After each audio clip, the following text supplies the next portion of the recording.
Hello, everyone. How are you today? How are you? I am so excited to be here today. And it is August. So, each month we highlight amazing, brilliant educators who are just really rocking it out, working to change things in our system and serving the education system in a way that is transformative. And I have my guest today. And, she actually was on, I think it was last year close to this time, probably September. It's the last time we've seen her on here. And I am so excited to have her today. I put her up on the screen. I flashed it up on the screen and we put it right back up here. And I'm going to just read a little bit about who she is, ask her a few questions. But this is my special guest of the month. And it is Dr. Ebonie Lamb, and we're going to be discussing culturally relevant and sustaining education. And we're really passionate about making sure that people understand what that really means. And, a lot of people don't really know what it means. And so I have the best guest that's going to help us understand what it means to be culturally responsive. And it is Dr. Ebonie Lamb. And, Lamb, and she has over 2 decades, y'all, of experience in the field of education, working with diverse backgrounds of students, teachers, educators, and really going like from all grade levels from pre-K to 12. And she is the co-author of the groundbreaking resource, Unpacking the PA Culturally Relevant Sustaining Education Competencies, and connection with Teach Plus.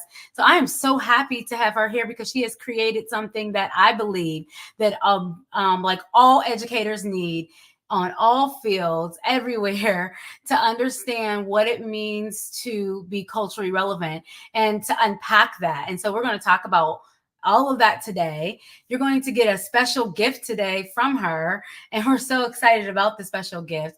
And you can ask questions. If you're watching this on the replay, please ask more questions. I'm going to have her back. She has a whole program that is dedicated just to making sure that schools and educators are culturally responsive, culturally relevant, and they are making sure our children are able to thrive, and our teachers as well. So without further ado, I want to bring to the stage my guest, Dr. Ebonie Lamb. So say hello to the people.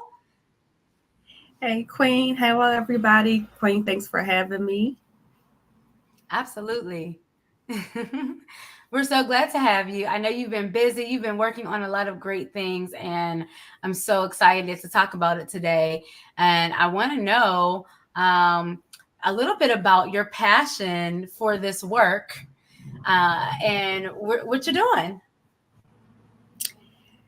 Yeah, well, thanks for having me. I'll talk, thanks for the great introduction. I'll talk about my passion for this work is through,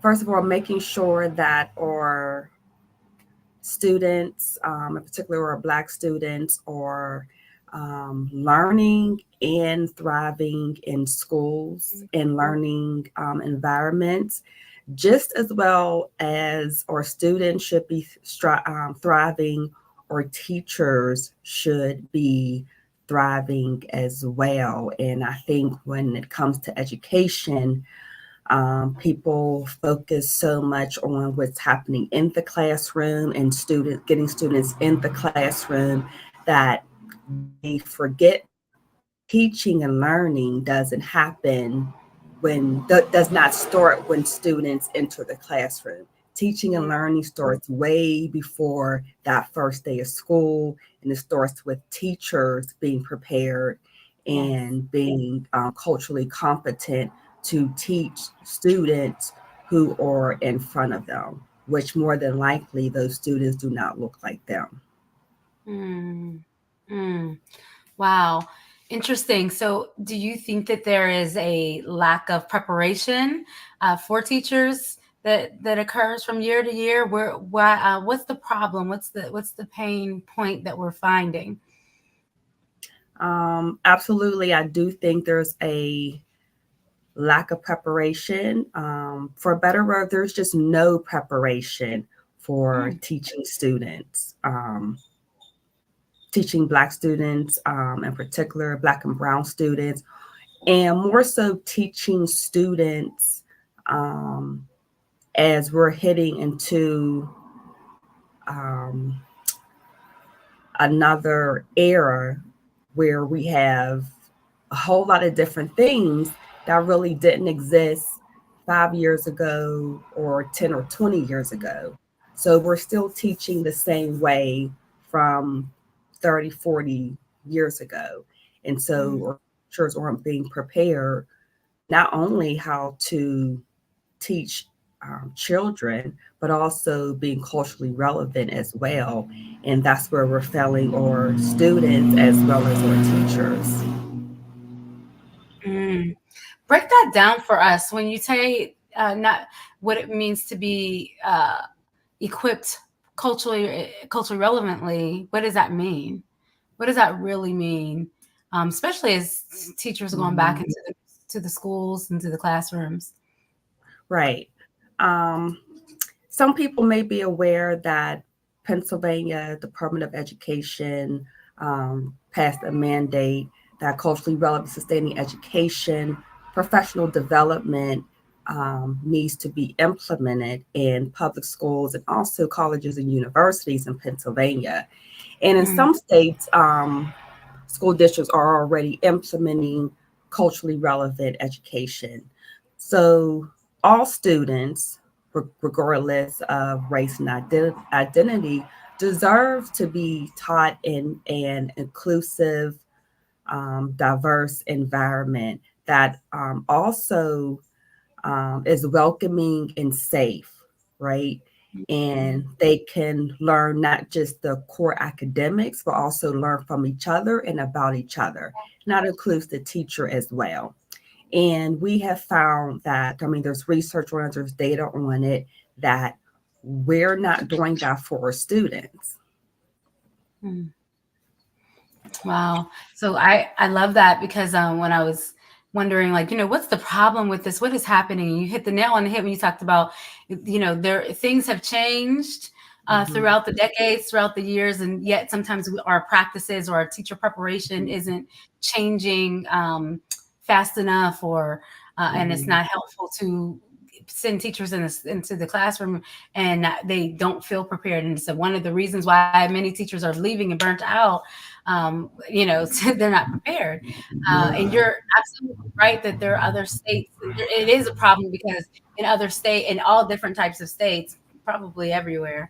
I'm even seeing, like, even looking at some data right now about New York City. They also have a mandate for culturally responsive and sustaining education, and they define, through the University of the State of New York, put together a whole project specifically around this topic too. And I'm sure there are many, and I know there are many other Mhm. states that are doing the same thing. So, number one, I love the way that Pennsylvania kind of breaks theirs up into these core Mhm. areas. And so I wanted to talk a little bit about that first one, the CRSE number Yeah. one. Tell us a little bit more about that and why it's important to even start there. Yes. So, culturally relevant sustaining education competencies. Competency one is reflecting on one's cultural lens.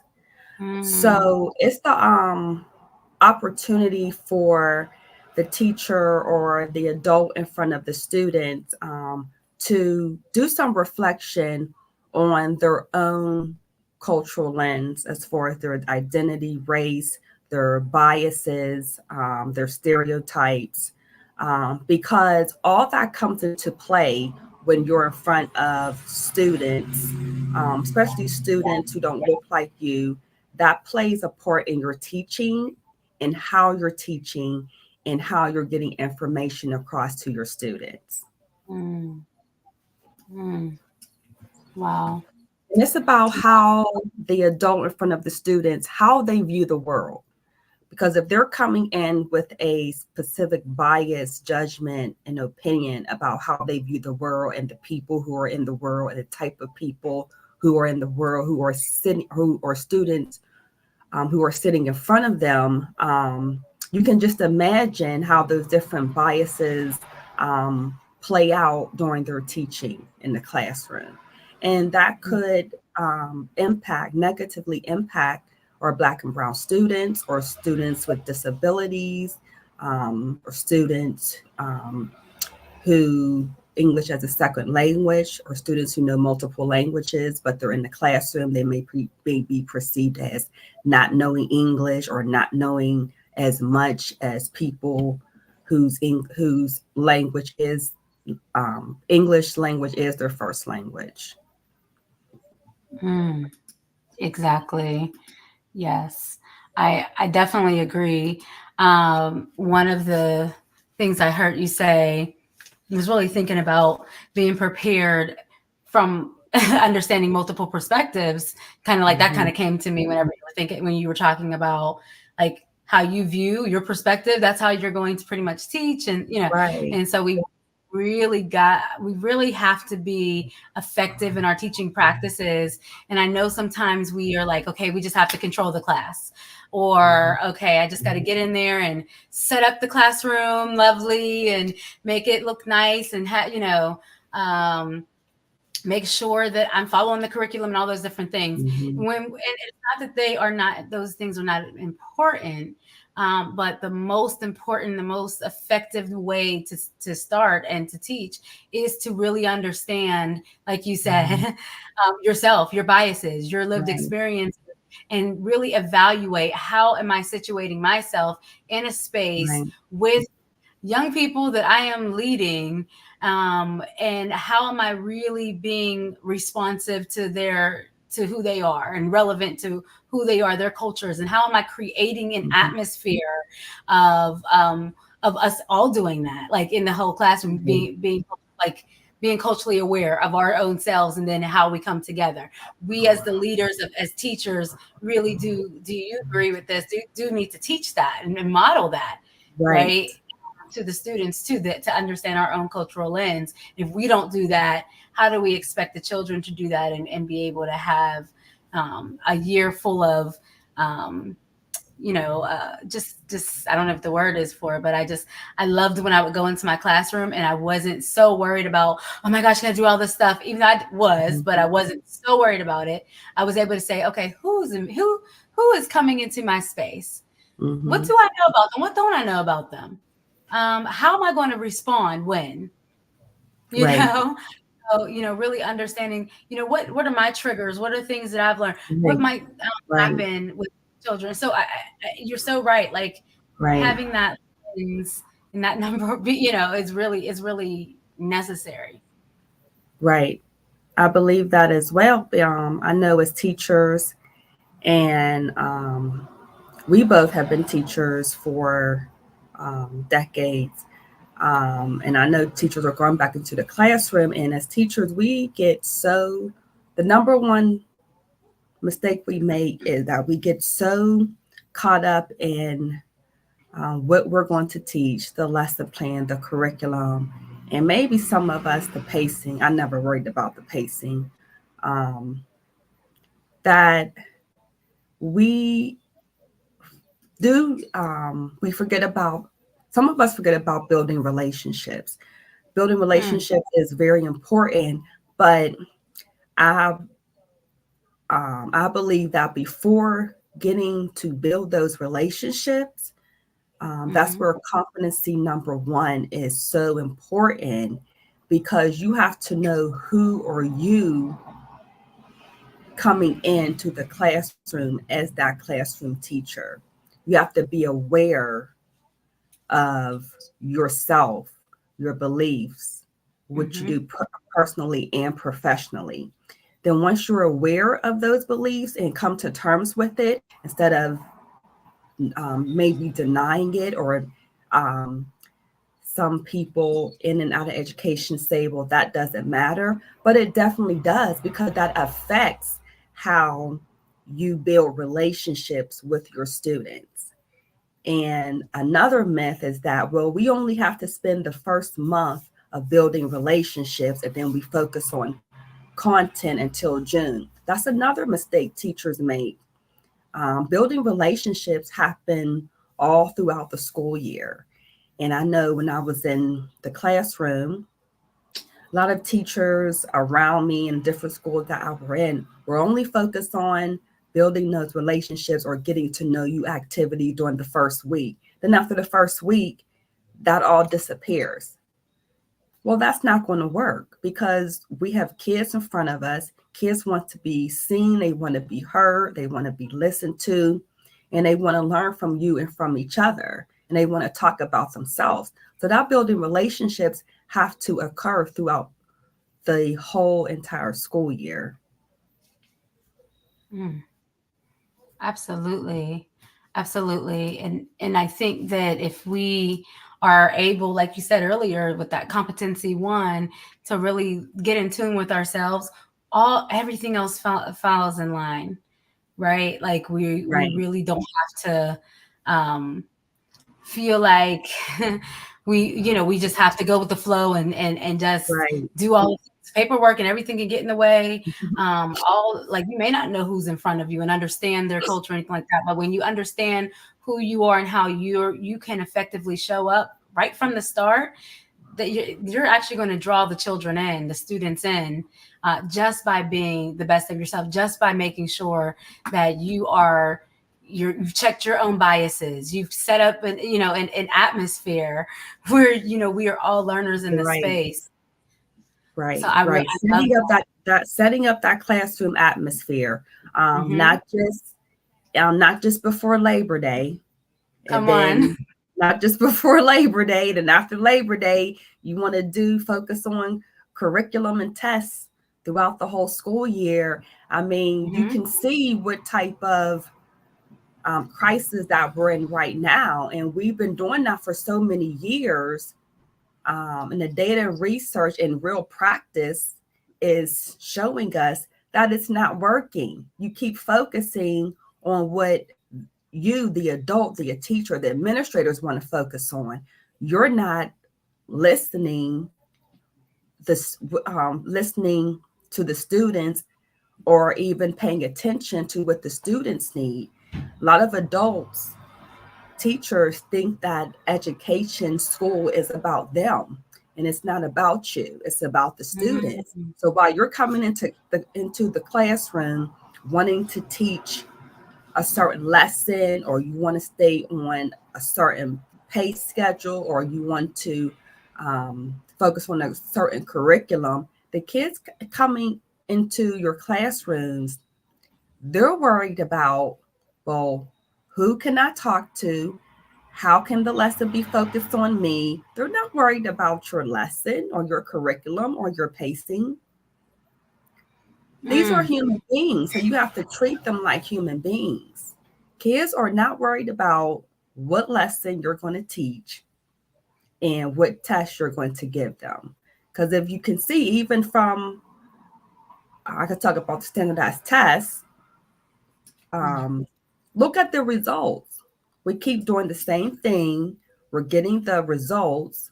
Students aren't reading or doing math or at a grade level, but each year we come back into the classroom and we do the exact same thing that we know isn't working, especially for Black children. Mm. Well, I want you to like, don't give us a whole lot because I know we're going to be able to hear a lot more in your upcoming webinar. But when I heard you say, when I heard you say, it's not about us as the teachers, it's about this, and like just getting Mhm, our plan done, our agenda done. It's about us as the teachers mhm, recognizing where that comes from, though, really, right? Like that's where when you mhm, talk about competency number one, reflect on your own cultural lens. It's really important to be in community. It's really important mhm, to work with your mhm, team and staff members, so and call out biases that you have, like, well, why do you mhm, think you need to just and bypass the fact that children need to actually just understand the space, get together, connect? What is that? And so when we talk about reflecting our own cultural lens, if certain things like that, that's how it was for us, then we're just doing what what it was for us. Right, It right, may not right. be the right thing. And that's one reason that I think that when I'm hearing you talk, it makes me think, oh, I had to reflect on my own cultural lens. Because I Mhm. was, when I first started, I was like, okay, I got everything set up. I'm doing all of the things, da da da. And but kids come in there and I have to respond to them. And I'm thinking, like, wait a minute, I got this agenda, honey. I need we doing this right here. You know what I'm saying? And I'm thinking to myself, like, you're acting up because you're and it's like, wait, Right, and my bias is right there. Like, what did I right, really right, do? You know? So it's important to work with your counterparts to really kind of give you right, feedback. Like, okay, when can you have time for, yeah, you know what I'm saying? Like you can just right, work. right. And I'm glad you brought that up because there is a false state. It's a false statement that's circling around about CRSC, and there's Mm, a myth that um, this is only for white teachers. Um, wow. and I know um, this has caused some mixed emotion. I know in Pennsylvania it has because people are uncomfortable when they see the word culture, right? Mm, Um, they're uncomfortable when they see the word identity. But everybody has a culture, and all races don't have the same culture. Everybody has have an identity, right? mm-hmm. So that's who we show up as. Before we're a teacher, we're a person, we're a human being. So we're showing up as that person. And then also, I was the same way when I was a teacher, and I just heard you say it. Like, wait a minute, I'm doing this and this and this. I got my agenda, and then you said, and I'm glad you brought that up because you're like, oh no, now he's acting up. And then for me, since I was a special education for over 2 decades, and then we have certain teachers, particular the data, research, and practice says it, particularly white teachers referring and getting students placed in special education, Black students in particular. You know, Mm, that is a key component of that. And we know the research out there, we know the data, and we both have been in practice in doing this for years, and we've seen it. But we come back every school year and we do the same exact thing that the yeah. research says opposite. Why Mm, is And then I heard you say, well, this is the way, we learn. And in all ways, when I talk about CRSC, I always have a part about our history as our Black students and our Black teachers going back before Brown versus Board. mm-hmm. That's a part of our history because who um, was supposed to be in schools? Who was schools created for? It wasn't created for people who look like me and like you.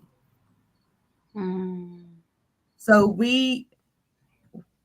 I always talk about the history because people claim they don't understand why this is coming up because you're trying to erase the history and what we've been through and how far we have come to get to this point.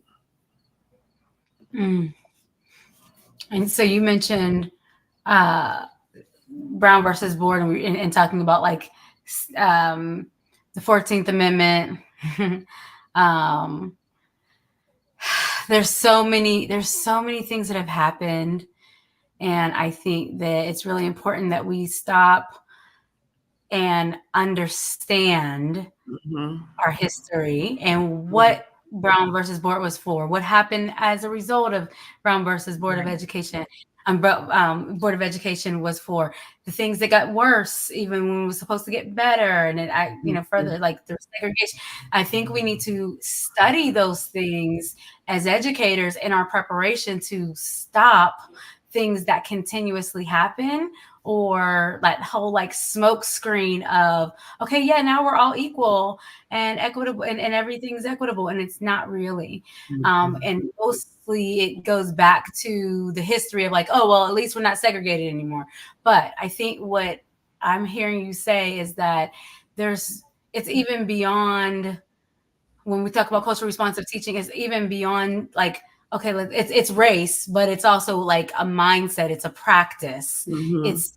It's like John Singleton talks about. It's the recognize the presence of whiteness or the dominant Mm-hmm. culture.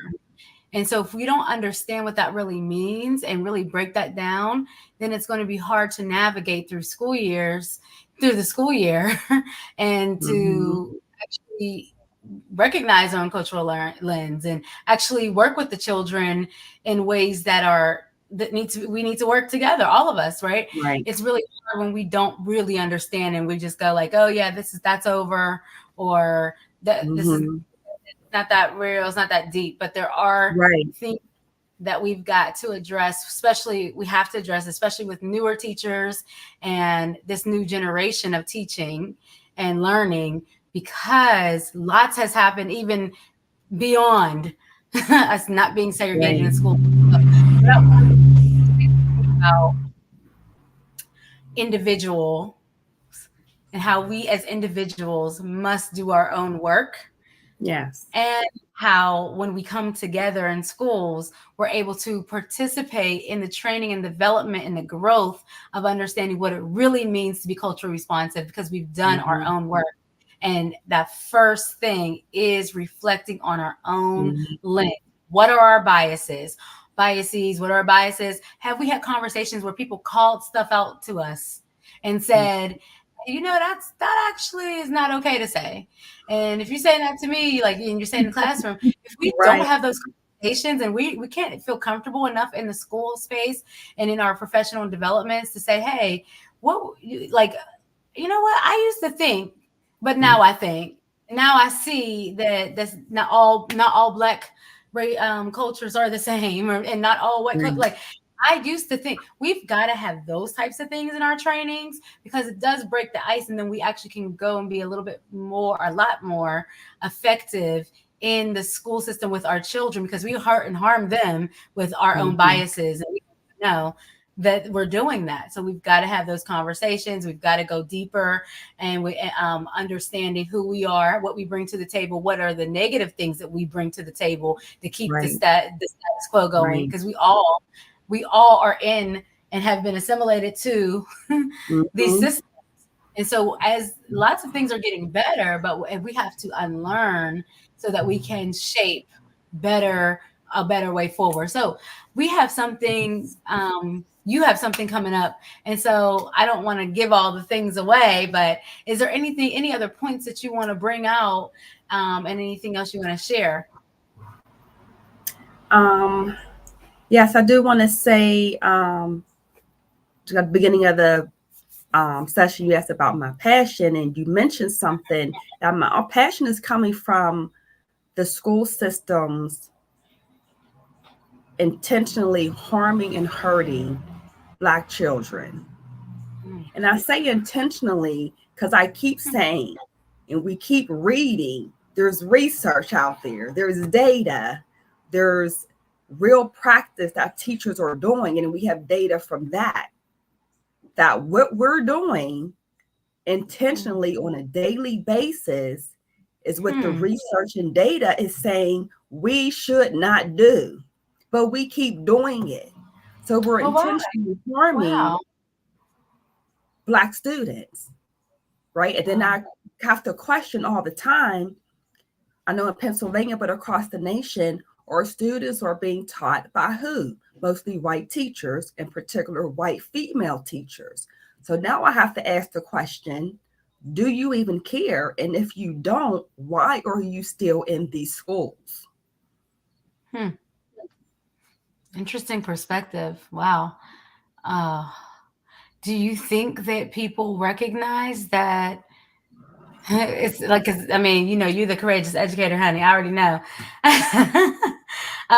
But do you think that people recognize or take the time to really look at this data, the data that says that what's not working is just doing it again? You think that it is intentional, or is it inherent and it's just like, I don't know. That's really a different perspective, and I think that it do I think that if people knew better, what are they doing better? Or is it that they don't Mhm. know? Or is it that it's just already a pattern and it's just ingrained ingrained in okay. them in the system. And I think it's both. Because I'm not going to Okay. say everybody knows and you shouldn't be doing this. No, it's both. I've been in the system for over 20 years. It's both. Also, it's that people want to blame teachers for everything, but we have to look um, at the systems and the policies at the district, at the school level, and at the district level, administration level also, right? Because are you even giving our teachers enough time to plan and prepare for Mm, students who are coming in front of them? that's Because true. That's giving true. teachers 1 or 2 days to get their classroom together and prepare for 60, 70, or even 100 kids, that is a joke.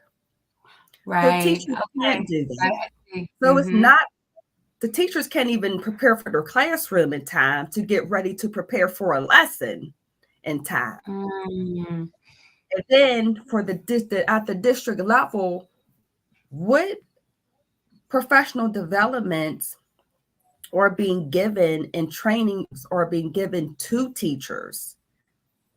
What yeah. type of culturally relevant education, training, professional development is being given, not just one, throughout the whole school year? And then it has to be ongoing. And then you come back and reflect and learn and use the data on which you actually implemented using the CRSC as the core pillar for your teaching and learning. So we And how have are the you being districts are doing a lot accountable of for these. that too? Right. And how are you being accountable? Districts are using a lot of these professional development to one and done. And that's where they're going wrong. And Okay. people want Mhm. to blame teachers for everything when they never walked in the teacher's shoes. Teachers are Wow. And it's the human same. beings, and they Yeah. have to be treated like they're human beings. They're people, they're human beings first. When they go into the school, into the classroom, yes, they are a teacher, but we're still humans. We have feelings, and just like everybody else. Hmm. There's lots of research. I mean, you hit the nail on the head. There's lots of research that from Gloria Latson Billings, from Lisa Delpit, from so many, right? Right. Who else? Leader. There's a lot of research out there, and not only is there research, but there's also strategies. There are Mhm. case studies. There's so many things that we've got to pause and implement into our daily, weekly, monthly regimen and routine for preparation for students and for teachers as well. So I appreciate you sharing that. Like teachers need more time Mhm. to know who's in front of them. So, but sometimes when teachers are given more time, sometimes they don't know what to do with that extra time because they haven't had it, right? And so it's like it really is important for professional development, for It having is. seminars, sessions, especially in the state of Pennsylvania. I put up on the screen here something from an article. Effective teaching is culturally Mhm. responsive. And so, as Right. we're going into this new year, you've given a lot of insight around your cultural lens, around having culturally responsive practices throughout the year and not just at the beginning of the year. And then also thinking about, you know, stop doing the same thing. If we always do what we've always done, we pretty much are going to get the same thing we've always Yes. and then recognizing that people are going to, when people don't feel safe, don't feel prepared, Mm-mm. they teachers feel like attacked, whatever, they go back to the things that they know. Mhm. And so what do you know? And now it becomes it's like, okay, well, I'm gonna go to, this is what I know to do, not to do. So expand the knowledge and expand experiences where teachers feel like they have um, a depth of understanding of how Right. to find their own biases. And like sometimes people say, okay, I know my lens. What do I do with the next? So now I have all this Mm. time. What am I doing with it? And that's where professional development comes in. Yes. That's where workshops and trainings and seminars, especially we do that. We do that in our own consulting firms and partner up. And there's so many people we Yes. connect with. And so I want you all to connect with Dr. Lamb, and she's going to Yes. put in the chat here a link to a webinar that's coming up, and she's going to go a little bit deeper on those strategies and on how you can have that accountability and assess yourself and make sure that you are on the right page throughout her series. So I really want you guys to lean in, tap into what she's doing, and as she's getting that. This article that I found here, effective teaching is culturally responsive. That's not the name of it, but that section is really what I want us to hone in on. How can we become effective teachers, and how do we have effective teachers in our school systems if they don't have the opportunity to understand their own cultural lens? The research, and I believe it's for Comprehensive Center for Teacher Quality. Some of the strategies are hold high expectations for all students and help students learn. If you don't know how to, if you don't have high expectations for yourself and your teaching, how are you going to have high expectations for your students? And so Dr. Lamb has an amazing webinar series that you all can experience all year long and allow yourselves to understand as teachers, as leaders of educators, education teachers, education leaders, support staff. Everybody needs this. Even custodians, everybody who is in the school system needs and connected to the school system needs to understand what it means to be culturally responsive. And everybody is educating somebody somewhere. That's what we believe at Everybody Educate. So your impact matters. If you're not effective because you haven't had the training and development, then we don't have, an effective school year, and we can avoid not having effective school year.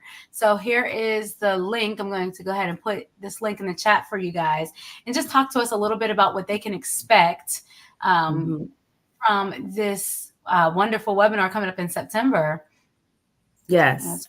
Comments for you guys. I'm glad you brought up one thing I forgot to mention, that people also think that culturally relevant sustaining education competencies is only for the teachers, and it's not. It's for any adults working with children in educational spaces. So that means, yes, the school counselor, the school social worker, the paraprofessionals, the librarian, anyone, and including administrators, because I've been in professional developments where administrators walk out and they don't attend the professional developments that their staff is attending. But then at the end of the school year, they're expected to evaluate them. Well, how are you going to evaluate them when you don't even know what they're supposed to be doing because you never attended any of the professional developments? So it's for all adults, not just teachers. Once again, I keep saying teachers are being blamed for everything, but it's more than just teachers. It's all the adults in the educational space. So I'm glad that you said that. But on Tuesday, September 17th, from 6:30 to 7, I will be hosting a free webinar, Setting the Foundations for Inclusive Classrooms, Reflecting on Cultural Lens and Addressing Bias. It's a 30-minute webinar. If you're interested, you can show up at 6:30. Please click on a link and fill out the registration form. Once again, this is all for all adults working with children in educational spaces.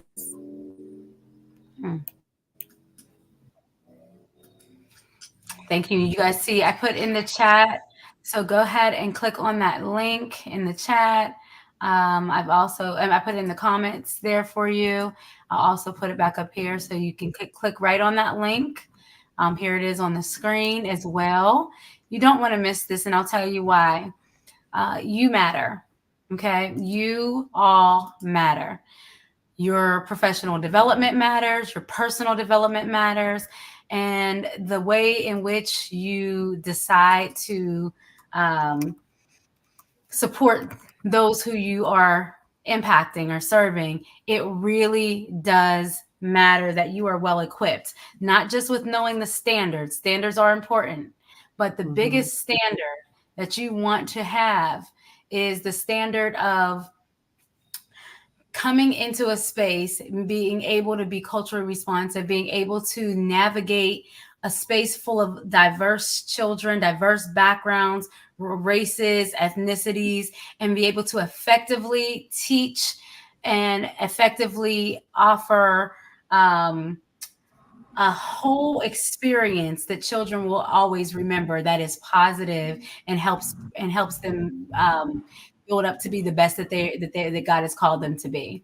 And so Dr. Lamb here, you see I'm putting all her information in the chat and in the comments right now. If you see she is the CEO of Education Empowerment LLC. She is the creator. What you got to do your spill. Go ahead. I didn't have you do your spill in the beginning. Tell them who you are. I know you didn't. Let me reintroduce myself. My name is Dr. Ebonie Lamb. I am also known as the Courageous Educator. I am the CEO and Senior Consultant for Education Empowerment. Um, I stand up for Black teachers. I help them walk in their power to not be silenced while educating our Black children. Education Empowerment. We at Education Empowerment, we also believe that all teachers deserve to be treated like human beings first before being um, judged as a teacher who does know this or doesn't know this. And we stand up for all teachers to help them become culturally relevant education, sustaining education educators, to help all children in their classrooms to be seen, heard, and valued, and to recognize that everyone in the classroom is important, and that includes that teacher also. Mm, mm. Thank you so much. Wow. I want you all to make sure that you reach out to Dr. Lamb. If you have further questions, you have any information that you still need around the webinar, if you want her to come and speak and train and professionally develop in your area, in your space, she is available to do that. She has programs for that, and I want to make sure that you all can get with her. So in the chat, in the comments, you see I have her email, and I'll even put it on the screen here, action@educationempowerment.com. So take action, guys. It's time to take action. Make sure, again, I'm going to put it in here one more time so you don't forget to, here it goes. There we go. I'm going to star that as well for you all. Make sure that you all do not forget to go to HTTPS. You have that slash you have lnkd.in/e-9ahewd. If you can't click it, please go right ahead and register. Space is limited, and you want to be in that room. You want to be in that room. She is the courageous educator, and she will impact you, help you to be impacted to go to the next level and go forward this year in a way that you will be like, wow, okay, I have courage now. I can do this now. Okay. And so especially if you're in Pennsylvania, I mean, anywhere, right? We all cultural responsive everywhere, right? Especially if you're in Pennsylvania, you want to have some in-person time, you need to get with her, book her to speak, book her to train. She does infinity groups as well. And I know we have several infinity groups across the nation because it's necessary and it's needed. So we want to make Yes. sure that you all can be a part of the webinar. You can book her to speak, and she can also come to your groups and do affinity groups in your schools. And you will not be sorry. So remember that effective teaching is culturally responsive. Hold those high expectations for yourself to be able to recognize your own biases, deal with them, stay in community with others so you all can continue to keep each other accountable, contribute to giving positive academics, but also positive social emotional learning and cultural months of learning, there needs to be balance. And so, Dr. Lamb, what are your last words? What do you want to share? The last thing you want to take us out with? Yeah, so I just want to let everybody know that being part of, if you're going to attend the webinar, that's great, but it's also an opportunity for teachers to be involved in a community that they're engaging with other educators as well, and across maybe different cities and states and other school buildings, because that gives educators that supportive network to share their experiences and their challenges and to talk about different things in a safe space. And that's also what I want to do for teachers, because teachers now, we are getting burnt out, I say, before December. And that's not good health for teachers, for anyone, for any human being. So as teachers, educators, we need that supportive network. Mm. Okay. Yes. And tell us one more time about your upcoming webinar, and tell people to go do it right now and click on that link. Yes. So the date for Competency 1, Reflecting on One's Cultural Lens, it is Tuesday, September 17th from 6:30 to 7 p.m.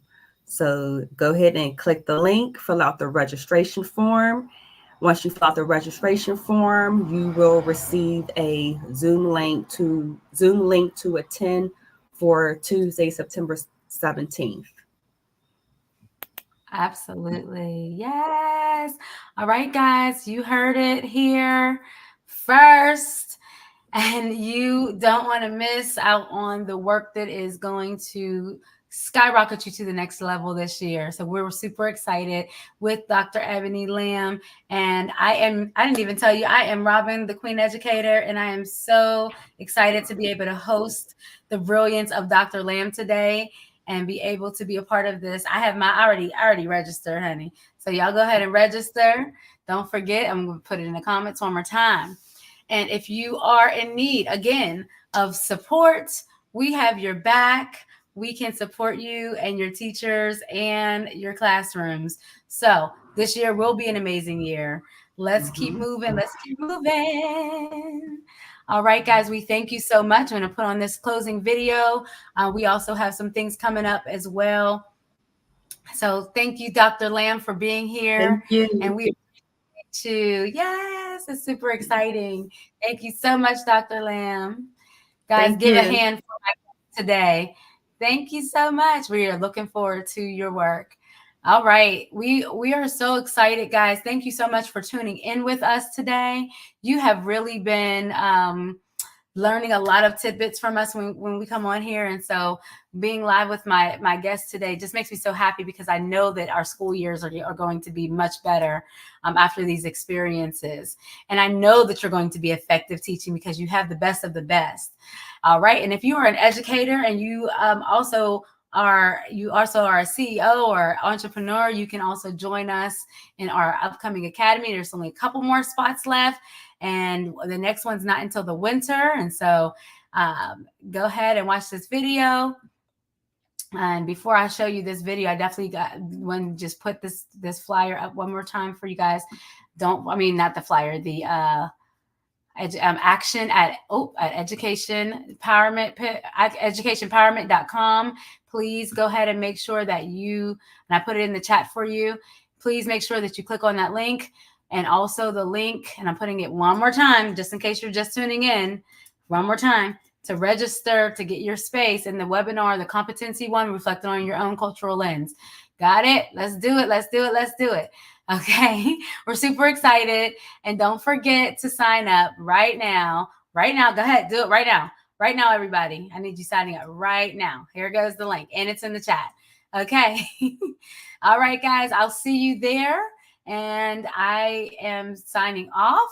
But before I sign off, I have this video I'm going to play, and then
All right, guys. So in the chat, I've also put this in here. We are super excited about our academy. We're on our second academy, and so we wanted to open it up. You have up until actually Wednesday if you want to get your spot in. We have up until Wednesday, and so click on that link if you are an amazing educator, just like Dr. Lamb and many of the hosting Brilliance guests that I bring on. They are all CEOs, entrepreneurs, and they're growing in their businesses and going to the next level. And you can do the same thing, whether you are in the classroom or outside of the classroom, whether you're in a space where you just have solutions for education and educating someone. You can be a part of this as well. We're helping you ignite your CEO spark, package all your work so that you can go back to the school system and support others as well. But not only your voice is heard, that our children have something brand new that is going to help them thrive, and our teachers are able to be equipped. So click on that link. Talk to you soon. Bye.